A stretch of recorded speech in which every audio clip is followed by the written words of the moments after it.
reader is Margaret Malone. Now, over the past 10 years or so, I've met a lot of people in the dangerous writers community who came in good writers and over time learned a lot and became great writers. But I have a theory about Margaret. I think she emerged fully formed as a badass from the womb.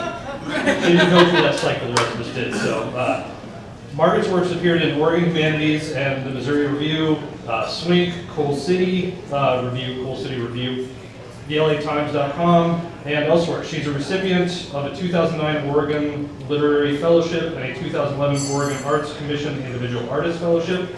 She lives in Portland with her husband and her son, Margaret Malone.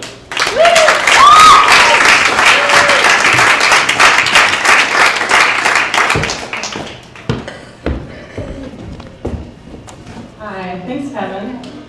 I feel like kind of badass. You are. Thanks. Hi, thank you so much for coming and being so quiet.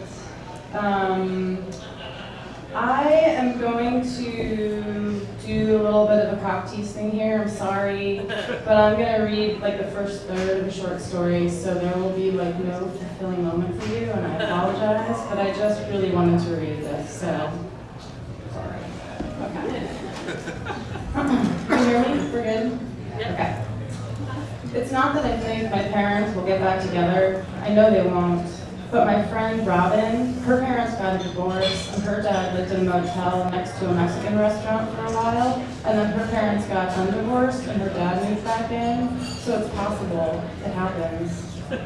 Last week, I did an oral report on waterfowl in my science class. I learned that geese mate for life, but not ducks. In the duck world, there is a lot of weird stuff, like corkscrew penises and forced copulation. So now my knowledge of waterfowl intercourse is sadly more than I know about real sex. On that subject, I know only 3 things. I know that my friend Tina and I used to play model. We'd lock the back of the door and one of us would pose with our shirt pulled up and our pants pulled down, while the other took big pictures with an invisible camera. Afterwards, alone in my room, I'd bite my nails down to the quick. I also know about kissing French. I'd done that with Eric Bingham in a closet at a party this summer. It was sort of gross, and my tongue felt like a piece of meat that I was holding in my mouth at the same time that I was trying to kiss someone, and it made kissing almost impossible. Kissing was on the way to sex, and I knew that I wanted to know what sex was, but I also knew I wasn't supposed to have sex, because having sex would mean I was a slut, and if I was a slut, everyone would want to have sex with me, and then I'd be stuck having sex with everybody all the time, which sounds exhausting. I don't know when I'd have time to practice the piano. The last thing is that my boobs are getting big.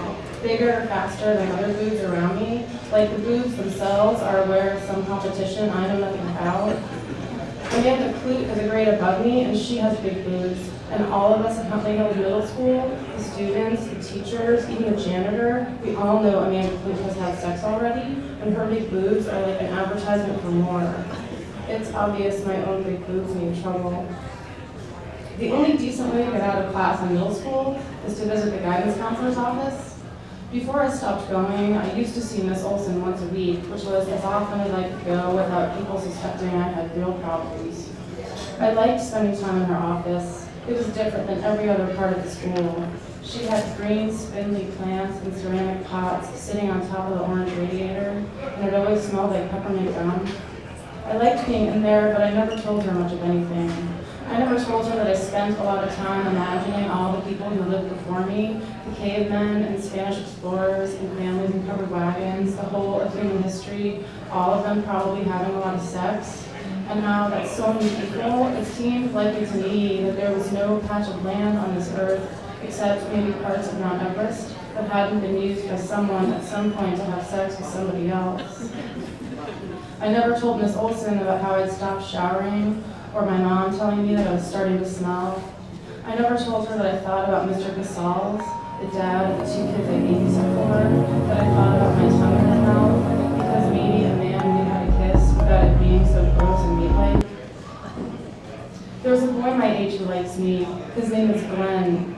He has a set of monster braces and plays the clarinet in band, not a great combination. I know he likes me because one time the phone rang when I was just home from school. I was listening to the microwave make my popcorn. When I picked up, the phone said, "Sylvie, this is Glenn Bell." There was nothing to say, so I didn't say anything back. But then he didn't say anything either, so finally I said something. I said, "What do you want?" That's when he started singing. He sang that Stevie Wonder song. He sang, "I just called to say I love you." It was beyond embarrassing. I thought I might die right there. He sang, "I just called to say how much I care." I hung up. I first met Glenn Bell a few weeks earlier at Mr. Humphrey's annual spring student piano recital. I was playing Clementi Sonatina, Opus 36, number 3, just that first page and a half through the main section to the first repeat and back again to the loud, quiet, big deal ending. At the recital, Glenn Bell's little brother was playing Go Tell Aunt Rhody and Lightly Row, the worst, most boring songs ever, but everyone has to play them that first year, and then the audience claps like the performance of a lifetime, even though all of us older students have heard those songs 100,000 times. After the recital, when all us kids were milling around the refreshment table in our uncomfortable dress clothes, this kid with a face full of metal and dark blue eyes came up to me. I recognized him as one of the 8th grade boys I didn't know from school. "I'm Glenn Bell," he said. "Nice chops." He offered me his hand to shake. I didn't shake it. He was obviously a weirdo. "I should know," he said. "I'm a musician too." We both stared at the refreshment table, and I reached for one of the chocolate chip cookies on the dessert tray, but my mom saw from where she was across the room talking to Mrs. Humphrey and stared her eyes into mine like, "I'm watching you," so I moved my hand over to the carrot and celery stick tray and grabbed a few of those instead. Glenn said, "I play clarinet." He was wearing a suit and tie, which seemed like overdoing it to me since he wasn't even playing in the recital, his brother was. I said, "I know you're in band." "Yeah, jazz band too," he said. "You ever seen us?" My mom's back was turned for a second, so I grabbed for a cracker with cheese whiz on the top. Glenn said, "You should come over sometime. You could play piano and I could play clarinet." His hand reached across the table and grabbed a chocolate chip cookie and handed it to me. "You're good enough. I don't always like to play with other people because most people can't keep up with me, but we could really, jam," he said. When I didn't say anything, he said, "I think we'd make beautiful music together." When I didn't say anything, he said, "That was supposed to be a joke. Anyway, bye." After they got divorced, my dad moved to San Diego, which is only a 6-hour car ride, my mom keeps saying, but might as well be about 1,000,000 miles away. He has an apartment with a pull-out sofa all ready for me when I come to visit, and there's a balcony that, if you stand on your tiptoes, he wrote once in a postcard, you can see the ocean. I get postcards from my dad every week. He's always asking me to write back, but that seems so weird, to write to your own dad to tell him about your life, to write your own dad to tell him about your life that he should just know about because he should be living with you because he's your dad. He wouldn't want the postcards I would send anyway. He doesn't want to know about Mom working a lot and her being so tired she drinks wine and doesn't remember stuff we talked about the next morning. He doesn't want to know about me wanting my tongue down Glenn Bell's throat or wishing Mr. Casals would walk me home and tell me I looked pretty. I was watching MTV when Glenn called the second time. When the phone rang, I answered it. Glenn said, "It's Glenn Bell." I didn't say anything. Glenn said, "Do you want to go on a date with me?" I said, "I'm not allowed to date." Glenn said, "What about a movie? That's not a date." I said, "That's a date." Glenn said, "Not really, it's more just a movie." I said, "Maybe. Would we have to be alone?"